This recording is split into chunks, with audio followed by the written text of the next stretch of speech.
Wanaume masaa ni ya kuinvest. Wacha ni wachanue. Nani alisema ni wanaume tu? Hata sisi madem lazima tuinvest. Haya, take two. Take two ulichelewa. Uliingia.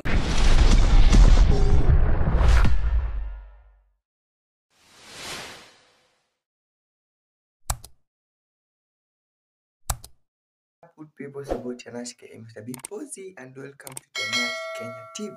Come on, subscribe, watch, subscribe, comment, like, and share the videos, and make sure you hit that notification bell ili kupata kila kitu kitakuwa ina happen.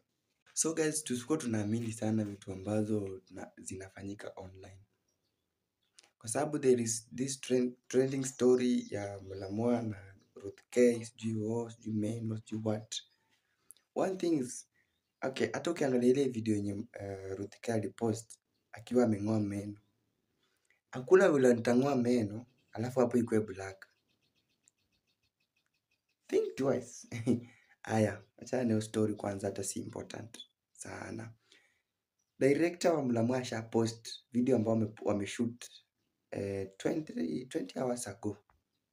Ndio hapa. As you can see, ukiangalia the time when amepost na maneno ameongea pale, ni historia yani, hiyo ni content wanafanya, kuna kuachana wamewachana. Sawa? Yeah. So guys, make sure ukiona kitu online, make sure ni kitu real. Na hata ikuwe nini, usiamini hizi vitu. Usiamini hizi mambo. Kwa sababu the more unaamini vitu, the more watu wanapata pesa kwa hiyo kuamini yako. Cause yako anadu advert. Ukiangalia video yenye Ruth K post, there is no way immediately umeng'oa meno, umepeana meno, imeenda, umekimbia mbio umeenda kwa dentist hiyo time, same time.